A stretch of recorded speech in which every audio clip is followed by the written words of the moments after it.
Good afternoon, everyone. We'll get started here in just a second. We're getting the Facebook Live up and going. Joanne, if you wouldn't mind spotlighting myself, George, Ren, and Valencia.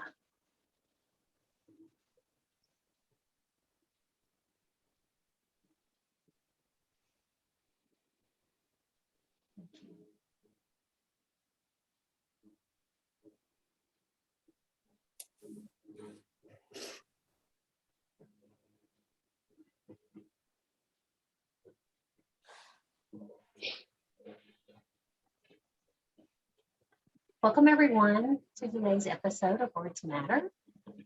Appreciate everyone being here and hope that you will be interactive in the chat, whether you are on Zoom or you are on Facebook, because we're very interested in your thoughts and ideas as well. Words matter. Words change the tone, the frame, and behavior. Words can change practice. The adage of sticks and stones may break my bones, but words will never hurt me isn't really true, because words can hurt, but they can also heal. So welcome to the Words Matter series, where we engage in authentic and open discussions about the impact of common terminology used in child serving systems with those that are directly affected. Our goal is to illuminate how the terms we use can influence perception, approach, and practice, as well as explore alternative language as a means of intentionally shifting how we view and interact with youth, families, and each other. Today, we're going to be exploring the term family-driven. So before we begin, I would ask that you take a moment to consider this term. What comes to mind when you think of family-driven or being family-driven? Joanne's going to put a link in the chat box. And if you'll respond to that Menti poll with the thoughts and the perceptions that come to mind when you first hear this term.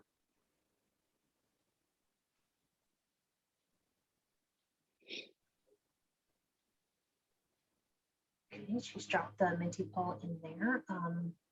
You just click on that link or go to that web page and use the code 91543343 and put in the first thing that comes to mind when you think of the term family-driven. As people start to respond to this, we'll see their terms, their thoughts pop up here in a word cloud.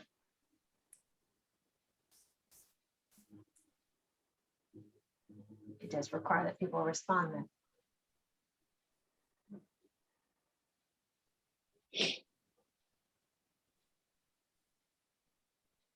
So you go to menti.com, it's at the top of the screen there, and use that code.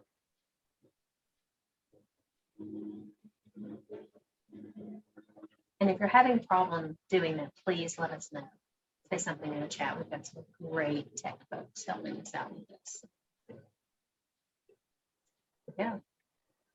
So experts of their family voice. In a word cloud, the words or terms with the largest font are the ones that most people are using. So right now it looks like, everybody has a little bit different perception of this. Practice driven by family, families are in the driver's seat, whole family care, family's choices, family's agenda.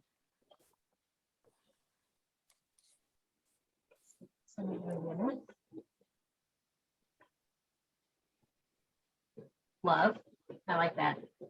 Family voice. Okay, that one's coming through pretty strong. Family-driven care is definitely related to family voice. Positive outcomes. I like that somebody included that. It's really family-driven care does have positive outcomes. And I see in the chat box, family connection is popping up. Excellent. Thank you for responding to that. Joanne, you can take it down. Thanks. Okay, so let's talk about how this term impacts youth and families. Joining us today are three parents who happen to also work professionally in the children's mental health arena. There's Ren Hawkins, a family leader in Union County, Ohio, as well as a statewide trainer for parent peer support providers. We've got Valencia Gensalin, a family leader in the Texas system of care, and George Fleming, a leader in fatherhood initiatives in Pennsylvania. Thank you all for being here, for sharing your experiences and your perspectives today. We're going to start with just talking about what this term is. The term family driven evolved from family involvement in family professional partnerships, and the definition was developed through a process with families across the nation.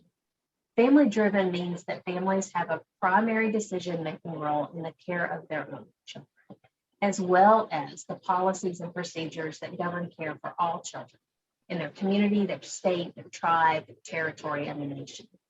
The term was formally written into government funding applications as the preferred term for family involvement in 2005. And as you probably know, it's a core value in the system of care philosophy. So I'm going to put out this first question to you guys.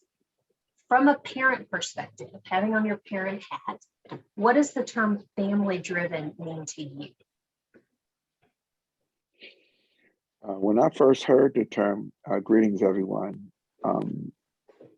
at first I didn't know what it actually meant because I had not heard it like that before. Since I've been involved in the family movement, it means a couple of things. One, it means for me as a father, I'm a part of the family and I should be at the table, which I'm going to advocate for. And two, it means that my voice is extremely important when it comes to the overall care and the handling of my family and the mental health, as well as other systems that we find ourselves in. So I started to see myself as a lead navigator and not a bystander. I like that. That's a great way to put it. Valencia? So, hey, so when I also didn't know what it meant when I first heard it. But as a family, I guess because of family driven, I always thought of it as like driving a car. So like if I have an analogy, so just bear with me. So if if like 3 people were going to lunch and we have the family member, the youth, and the provider, and the family member has the keys and the youth has dibs on the front seat, and they take turns driving. And for this instance, the family is driving, they have the keys, the youth is in the passenger seat with like navigation pulled up, and then the provider's in the back seat. And so through my family lens, the provider might, be paying for lunch, but the family's driving there and they're deciding where they're going and what's best and navigating there. So that was just kind of what my thoughts were when it came to family driven. Mm-hmm. That's a great analogy. I use a similar one in talking about being like driver's ed. You have like dual controls. And so the family is deciding, what the route is, how fast they're going, that sort of thing. But then you have the provider there in case something happens to support you. If you get lost or your steering goes out, things like that. So it's a great analogy. Ren, what would you say? Well, I've kind of the same way. I hadn't really heard of the term. But I think to me, as a parent, it means I'm the decision maker. I'm leading the charge. I know many of us are probably familiar with going to a care physician and having them tell you what's going to happen. This is an opportunity for families to make that call and to say, no, that's not right. That doesn't feel good. Or yeah, that is right. That does feel good. So it's about the family taking control of their own destiny. So. Also a great way to put it, because you gather information and you're the one that makes the decision. Now, is this defined any differently in your professional role or as a family leader? For me, in this, yes, in this role, I'm more of a coach, and trying to. I'm sure we all heard this word before, so I'm gonna use it. Speaking of words, empower the families to drive, because often what I found, particularly with fathers, they'd rather be in the back seat. So I'm encouraging them, the men and families I work with, get up there with your family and drive, because your kids need to know you can lead, even if you're not sure where you're going.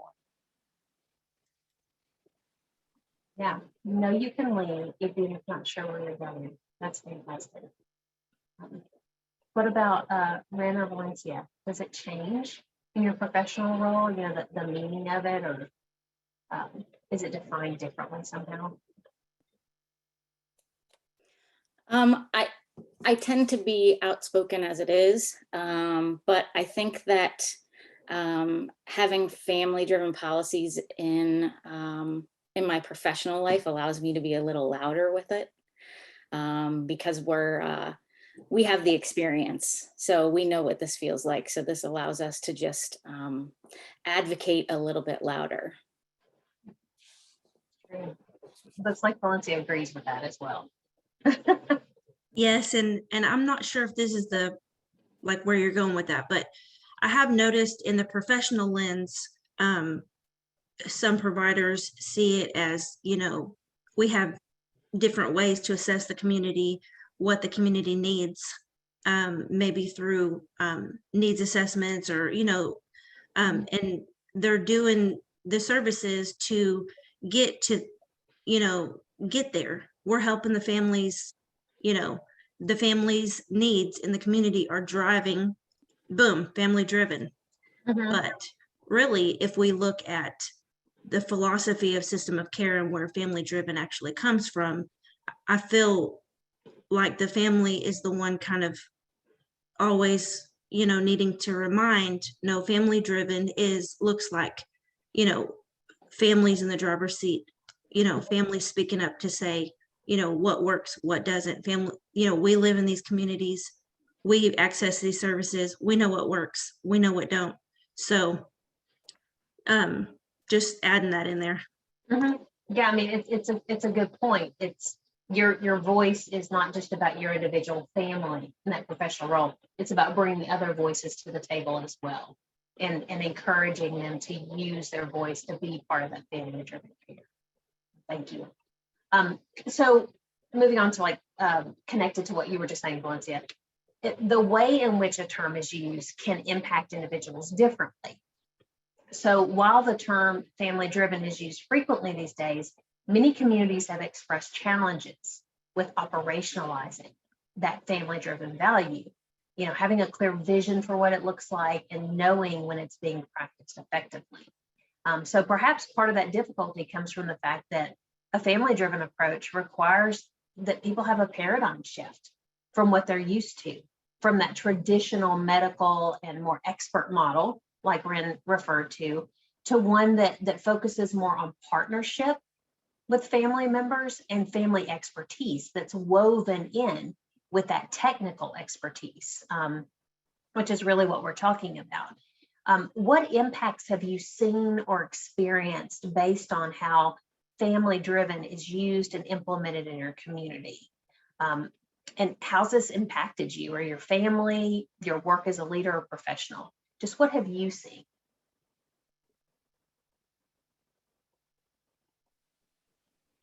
Once again, I have to go back to the term empowerment. A lot of families that we work with here in Allegheny County had no voice prior to the movement, and or didn't feel validated enough that their voice counted, particularly when it came to the child welfare system, the court system, and the juvenile justice system. And so I see a benefit, and I still see a lot of work to be done. The benefit is parents understanding that they are the expert. That term scares a lot of parents because, particularly if you've lost your child, let's say, you don't see yourself as no expert. You might even see yourself as a failure. Or in a lot of fathers' cases, they're disjointed. So when I suggest that you're still the expert, that kind of goes over their head. So it gives room for growth, engagement, and development. On the negative side, the system still, I believe, is using the wrong words like dysfunctional, non-engaged. And so I'm so glad to be having this conversation because as an African American, we have had our choice words said about us and still said about us that I think has caused us great pain and wounds that yet still need to be healed. So I want to thank Melanie and those that even put this together. I'm gonna do this for fathers because this is great. The other thing I see has really been beneficial is that families now understand that their words have power. And so as we help them to create their own plan, it's their plan. And in the old model, the expert would tell you what the plan is. And it's sort of like, well, just sign here, you know. But even now, we're helping parents to learn to read IEP 504s, court orders, which has given them leverage to have some say so or disagree with some of the plans that the system traditionally put over on them versus engaging them in as a partner.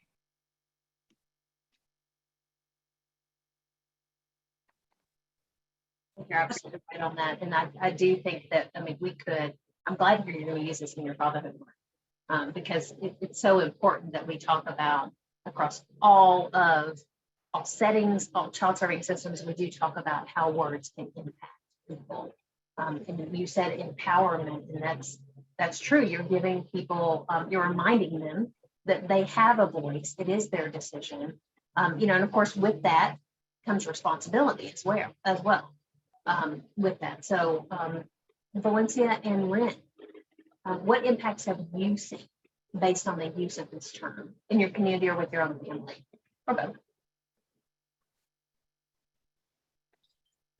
Well, I think it can be challenging because family driven, can mean so many different things to everyone has a different lens. And it really depends on how the provider is trying to be really strategic in bringing families' voices to the table. In communities, if sometimes decisions are made for families, and we have amazing providers who have dedicated their whole life to help people, and sometimes they feel like they know what's best for the families. But the families know what's best for them. And so I guess it can be very challenging in communities because, if we find these families and the providers bring the families on board, and they have to balance then stepping back a little bit, giving the families room to make the decisions that are best for them. It might, have some value bumping against, and there might be some bumping against what the providers thought that was best. It is uncomfortable to sit in a doctor's office when a doctor's telling you this and that and saying, wait a minute, we're supposed to be doing this together as a team, partnering together. So it can be challenging. But I think what's important is just to always come back to what does family driven really mean, and making sure that the communities, providers, family members are able to know what this means, the definition, what it's intended to do is empower families and give families the space in these professional, settings to advocate, be at the decision-making tables, make decisions for their children and families, and then ultimately, be there so that policies for other families in the community, families who haven't found their voice yet, can, be strengthened. I love that you said it can be uncomfortable. And you can't change unless there's a sense of discomfort. It is making that paradigm shift and sharing power, sharing decision making can be uncomfortable if it's not something that you're used to. But honestly, from a provider point of view, it made my job easier when I worked hand in hand with a family. you know, they brought their expertise and I brought what I had learned forward. And that made a difference. Ren, what would you say about that? What impacts have you seen? Well, I think people Professionally would, and in your own family. yeah, I think people would be lucky to have you then, Millie, because I'm not sure there are that many providers, unfortunately, that are that open to hearing that side yet. I do think, like you said, it's a paradigm shift, and I think it is a paradigm shifting, because I think it is shifting. You know, you hear about a lot more people listening to the family and listening, like we said, family driven. So it is coming along, but I think because because mental health is so subjective, I think that's where that shift comes in, is one person thinking they're right and the other person thinking they're right. So it's just that uncomfortable space where both people either think they're right or both people either think are wrong. I am fortunate enough to work in a forward-thinking community. So I think that even with my position as the lead family coordinator, I think that position in itself speaks for itself, that our community is forward-thinking. I am the person at our mental health and recovery board that gets to infuse that family-driven voice into the programming. So for that matter, I think that we are making that shift because of positions like mine and because of positions like Valencia's. Another thing within just my family, I've always been outspoken for my child who struggles with mental health challenges. I've always been outspoken for them, but watching them watch me be outspoken for other people has empowered them greatly. So I think that, gosh, it gave me goosebumps. So it's just that showing that things can be changed and things can move forward and things can get better. So I think on the 10,000 foot level, we're getting there. But I think a lot of times on the smaller levels, we're much further along. I want to jump in. I want to jump in and say that I agree. The change that I've seen in my children, and like yesterday, I was on a meeting and my 18-year-old was kind of sitting in on a state meeting, and she was like, "I love your job. This is so fun. Like you're being able to make a difference," and just seeing that in them is really cool, because she's like, how can I get involved again with youth, you know, and providing voice. And I think that just being in the role too can impact our families greatly, positively. Yeah. George, you've probably seen that happen as well. Because we're there's models when we do this. there's no question about it, and I got goosebumps as well. All of my grown children are in the field. And all my grown kids growing up said, I don't want to do what you did, Dad. You work too hard, you care too much. And all of them are literally in the human service field. Even my daughter that's 8 months and 2 weeks pregnant is at work right now in the recovery house. And she's the youngest one in there, probably the most outspoken. So have not only seen it modeled, I've also seen the fruit from it. And that's what really is the blessing. Mm-hmm. Now I have goosebumps too. I mean, that just, and if you're listening to this and you don't have goosebumps, then you know, because it's true. That's part of being family driven, is not just speaking up and being a partner with providers for your own child and your own family, but it's helping other people, and it's them seeing you do that and saying, you know what, I can do that too. I mean, I've seen that in my own children. They're much more comfortable speaking up for what they need, and if they're not consulted on something that impacts them, say, well, let me tell you how that's going to affect them. You know, so it's we do carry it into our personal lives, not just our professional lives. What about when it's not used, when it's not a family-driven approach? How does that impact you?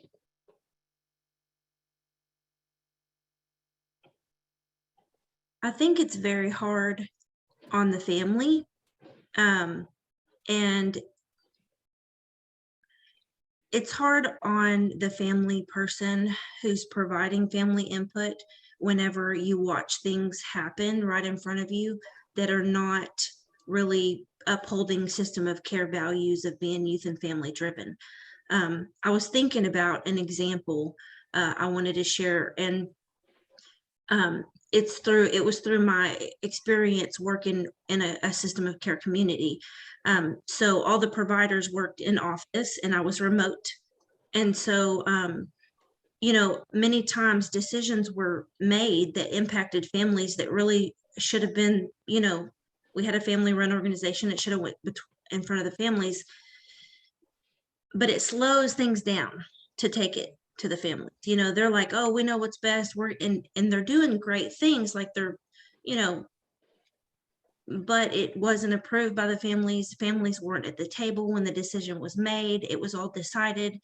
And then you come in later and it's uncomfortable and you're like, hey, were families' voices and included in this? And then, if you're told, well, yeah, Jennifer who does our admin support, she also has family experience, and she's raised a child, and she's a part of our team, and so she was here. But so I've seen that people using that dual role, and it's happened many times and with many families I've talked to. But that's not how we're going to get authentic family voice. Of course, the providers, many of them have loved ones, family members, children who have had mental health challenges as well. So they do have experience they're bringing to the table. But that's not what true system of care values are. Then it's not really system of care, it's something else.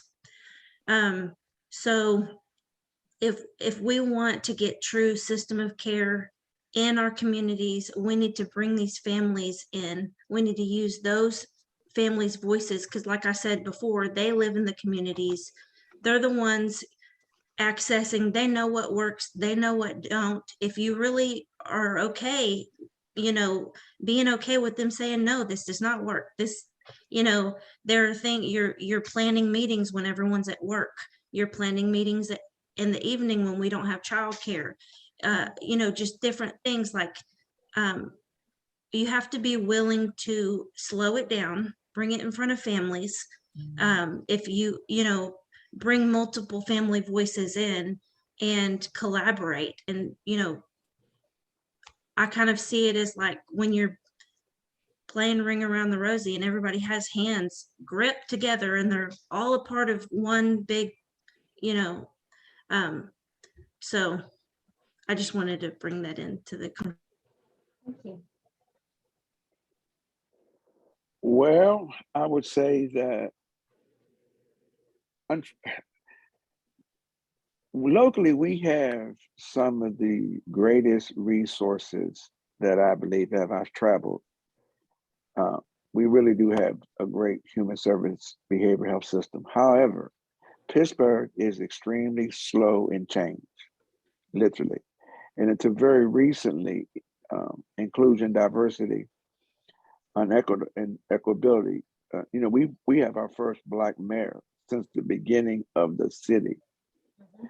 So there's some changes coming, but I will say that I think they're real slow. For instance, I don't hear a lot of system of care values being stated in meetings unless they've been stated by our family partners.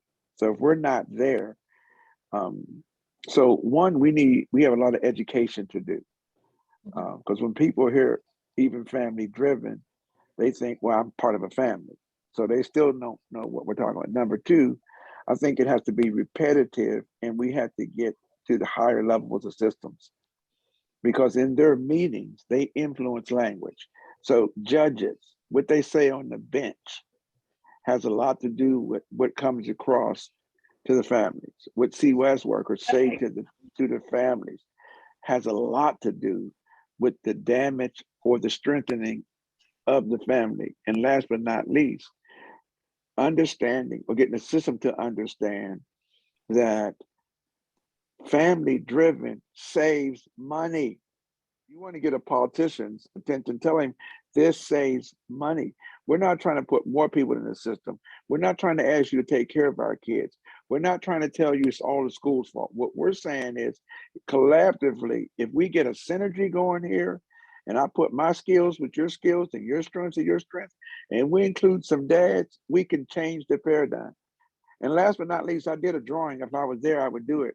For those that know Maslow's hierarchy, if you think about the strength-based approach, which I do training on, the pyramid, if it's turned upside down, the family would be at the top and not the bottom, because the mastery comes from the family and not from the professional. And a lot of the times, particularly when it comes to doctors or psychiatrists, they're not willing to make that power shift. Is a part of the reason why we can't even break racism, in my estimation, because you got to give up something to get something. Mhm. Yeah, you pointed out something about this actually saves money, because if you're being family driven, and there was a comment by Euphemia in the chat that it's important that funding entities understand family driven and youth guided, not just words, but when determining how services and programming for families and youth will look. Because if families say, this is what would work for us, and if we put our funding behind that, instead of trying everything else or requiring that families fail up in order to get the services that they say they need initially, it would save a great deal of money. In my experience, one of the most effective programs I've ever been a part of was built based on asking families, what do you need?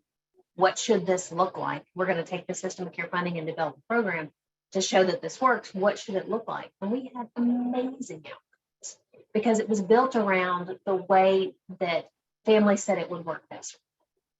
That's family driven. So that it's definitely something that needs to happen at all levels. And I think all of you have kind of mentioned that it does have to. It's not just the individual family, but it's the words you use. It's who sits in leadership positions.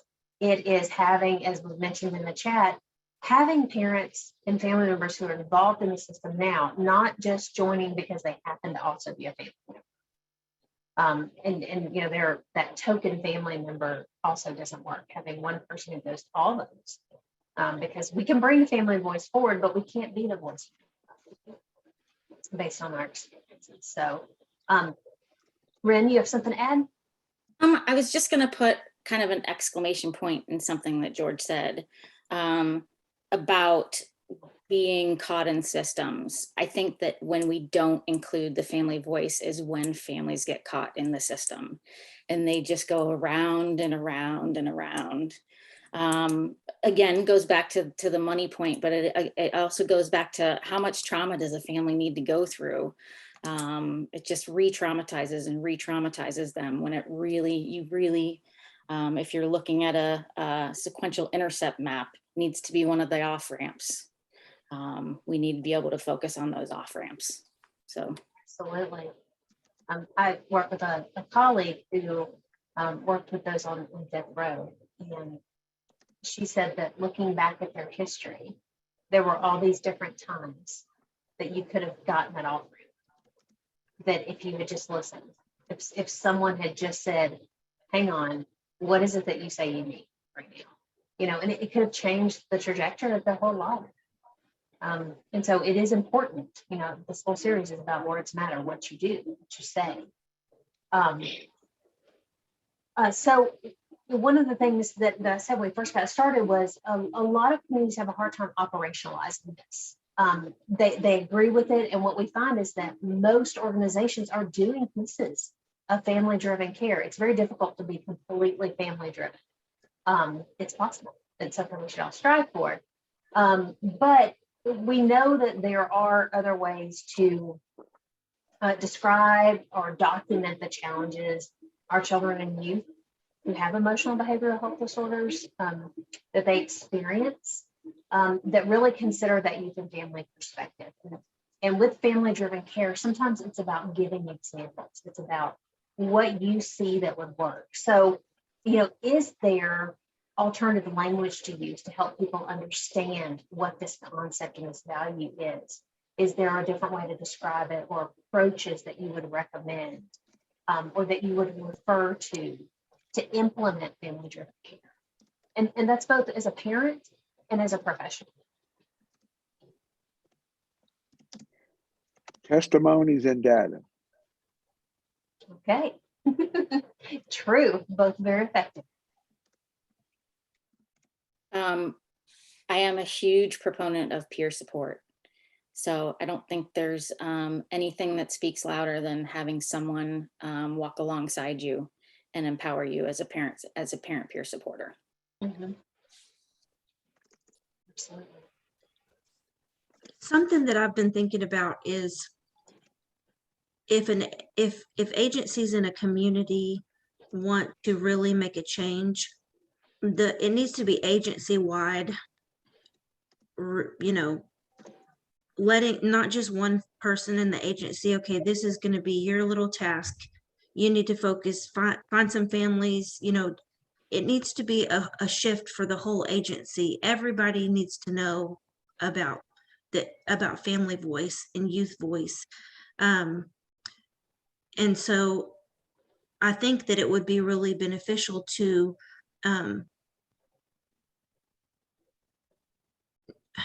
we need to know that it's going to look different in every single community, every single agency, every area is going to look different.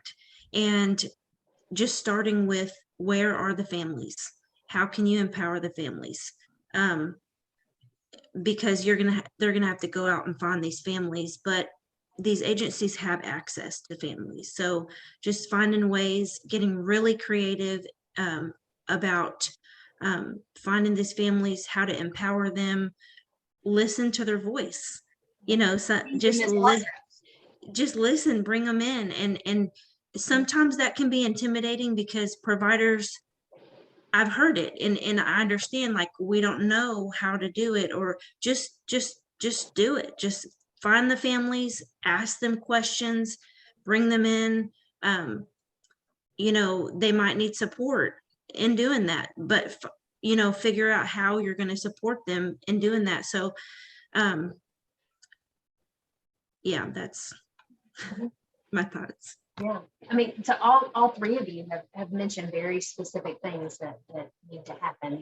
The testimonies and the data, the use of parent peer support, which has so many different roles and value, and then changing the culture, which is that paradigm shift. I mean, you have to value the role of parents.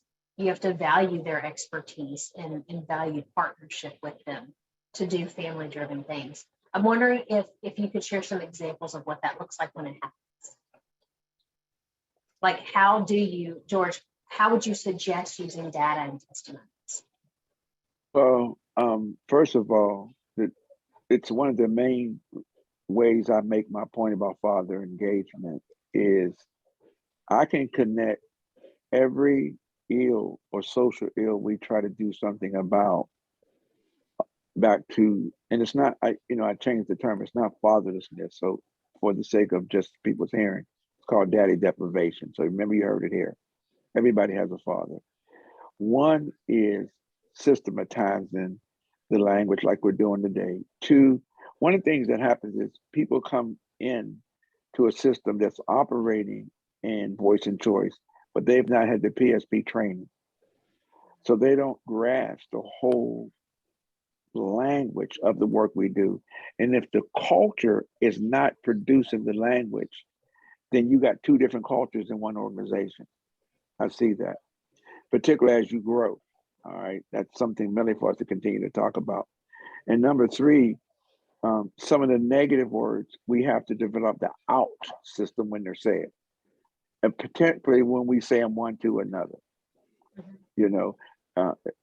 I hear a lot of negative things said at the water cooler just by being at the water cooler that I'm now learning to speak to it. And let me give you a good example.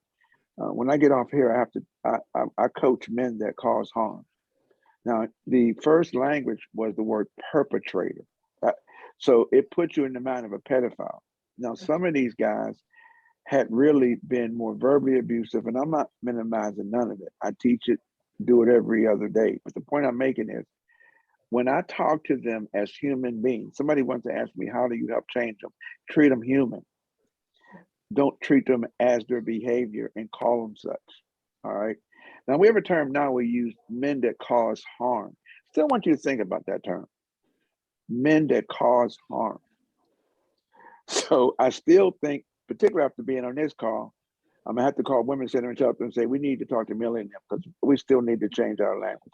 Then I think last but not least is when you show the data, particularly to people who don't necessarily read well or use that, and break it down like a pie chart and say, this is the difference that it makes when you're involved.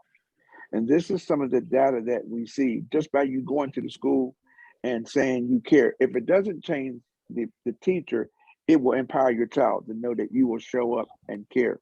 When you speak up in a positive way and in a responsible way, you also model for your child and the families you're serving and the community that this is important.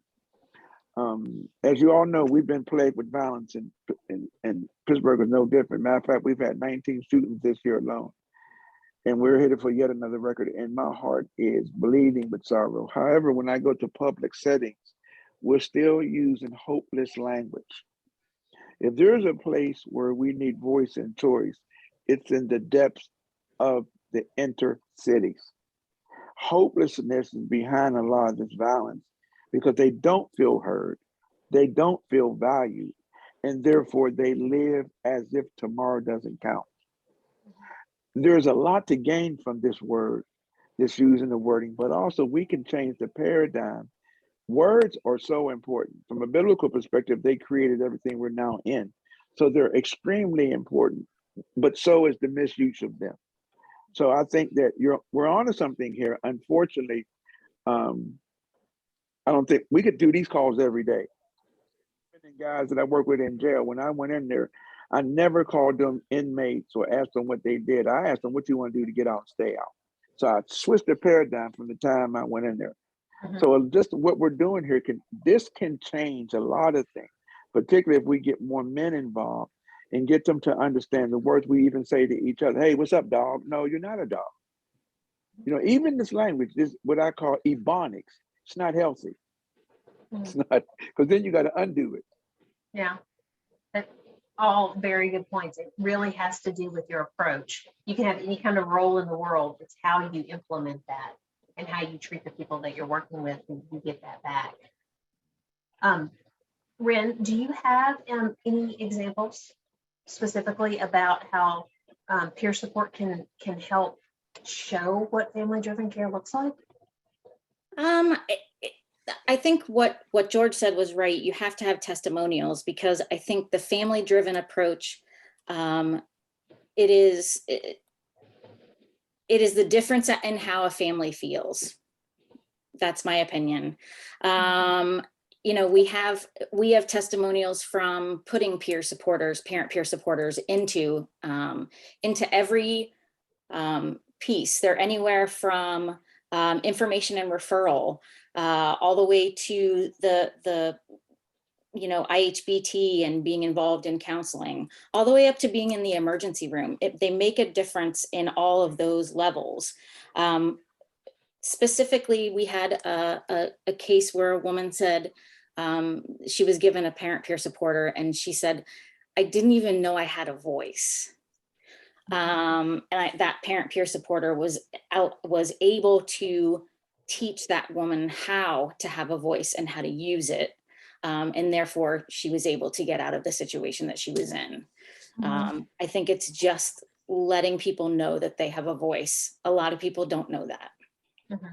Or don't feel they can use it. Right. They're not, go back to that word empowered. Yeah. Yeah. Valencia, do you have anything to add about any examples about where you've seen family-driven care handled or made a difference in culture in the workplace? Or any other example. That's just the one that you mentioned.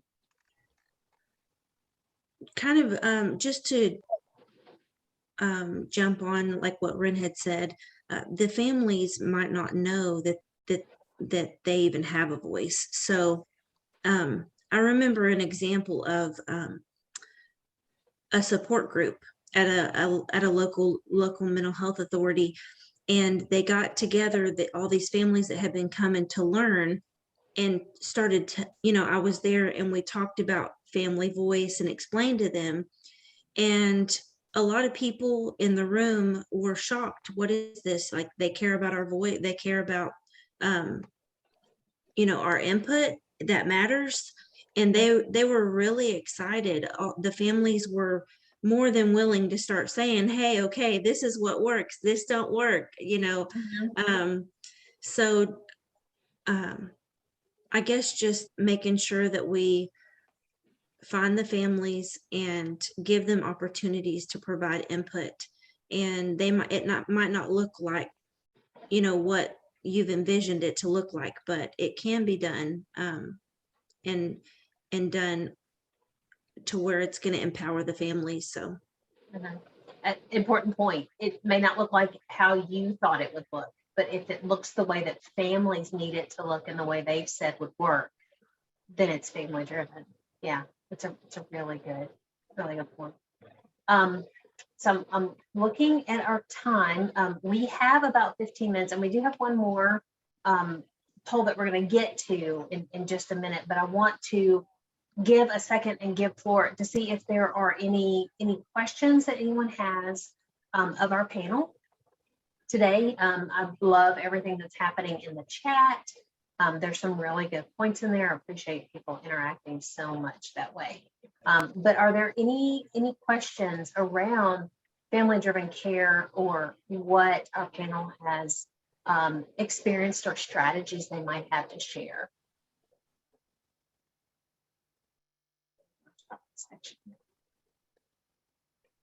I love to talk about, what do you need? Why would I follow a plan that was somebody else's goals for me and doesn't include my goals? Just the way you do your planning makes a difference. You can be very family driven.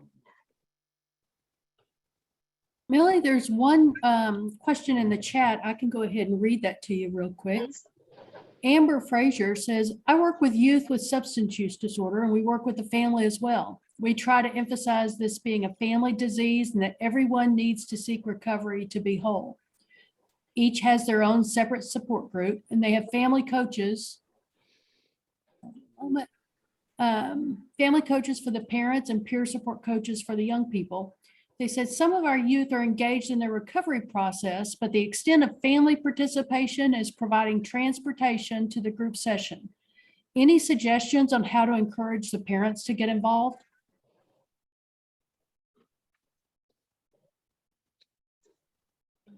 For somebody in long-term recovery, I would introduce the wellness wheel and talk to the family about whenever anybody's affected by any type of, I call them diseases, not just diseases, any kind of disease. It could be emotional stress or whatever, particular with addiction, the whole family suffers. And we often use the term, if one member is sick, it affects every member. So the wellness model says that in order for everybody to be in the circle and their family, is that they don't want to isolate themselves from the glorious path of recovery. It also shows that when families are more engaged in the recovery process of the IIP, the family is not the person that has the challenge not only tend to maintain a different level of sobriety, the family as a whole changes, because for so long they've been dealing with shame and guilt, which has a lot to do with why families don't participate, because it's much easier still to blame the addict, but it ain't always just the addict. It's just a symptom of what's really going on in the core of the family. I'll come out there and run groups. We'll get them together. You'd be lucky to have George up there too. Thank you. I'm seeing a couple of other questions. How do you get peer support for youth when their parents don't like some of their peers or even see the value of having peer support for the youth?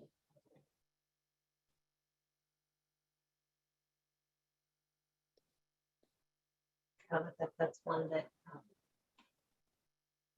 I think youth and parent peer support are both extremely valuable and can help a young person through a difficult time. and can help a parent through a difficult time. And those peer support providers together can show and model how good communication can happen and how you can address that growth as the youth grows away into independence and the parent has to learn their role changes, that evolution of the role. That's important. Valencia, were you going to say something? Yes, I think it would be important in that situation to find a parent who has went through and seen the benefits of that service and connect them so that they kind of, like George was saying, family testimonies, real life testimonies of how, and we're actually working on that right now. We're going to do a youth peer support video kind of showing, and when people can see, hey, this works, and just hear it and, connect with another family member who can see the benefits, that can be a big help. Yeah, for sure. I love that someone said, can we do another word cloud? Now with that, now that you've heard these things, and Joanne said that, hey, yeah, we can do that. Maybe we can ask that same question again. And whatever you need to do, Joanne, to put that in the chat for people to do it. Let's take a look and see if some perceptions have changed before we ask like our last question. Is it possible to do that now?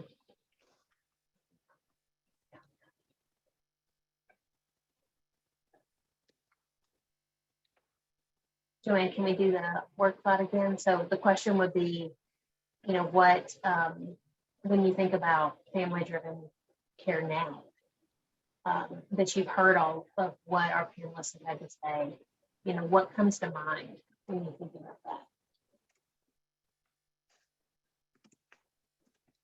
So once again, you go to menti.com and you use that code 9154-3343.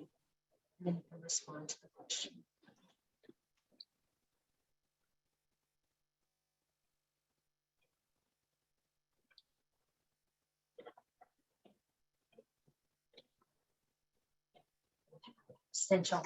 Essential, yes. Huge, essential. So someone said their title is actually Family Voice Facilitator. How fabulous is that? Empowerment. The most important voice, yes. Liberating. Oh, I like that too.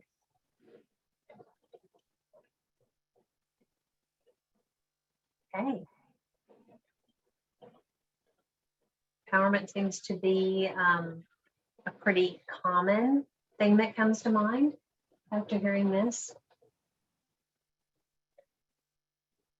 It's a good term when you're empowered to use your own voice and to be empowered to be a partner in the care that's being provided.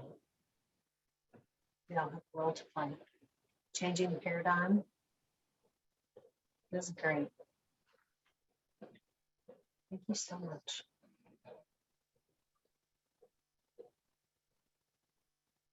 Okay. Thank you for doing that and doing an extra poll because I still have one that I'd like us to do. But before we do that, I want to thank Ren and Valencia and George for sharing their experiences and their expertise with us today.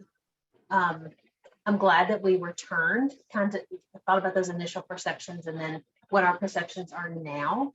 But Joanne, if we could do the next Menti, which will be kind of our final one, I want you to consider these things that you've heard and what you've learned during today's discussion.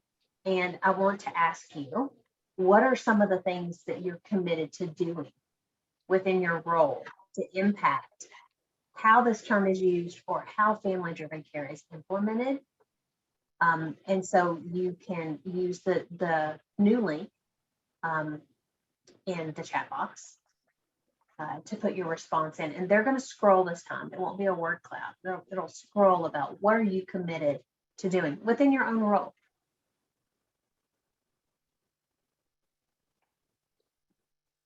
Second for people to log on.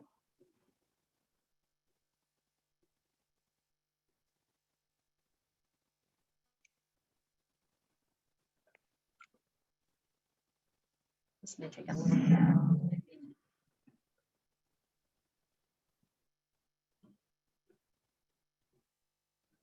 And panelists, you're welcome to do this as well. Give power to the family. That's a good one.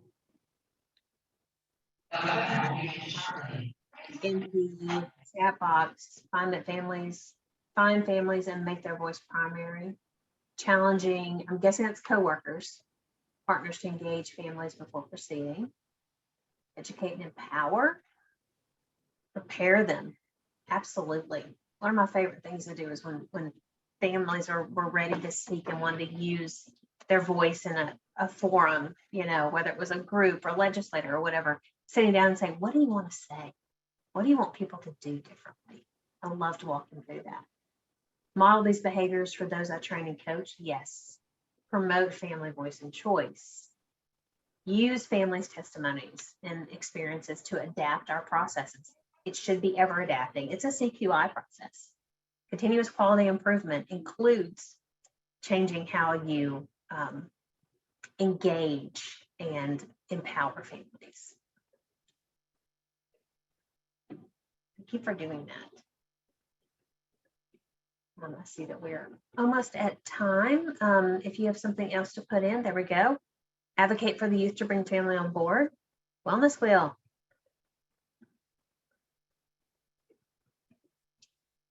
Anything else? Scrolling up.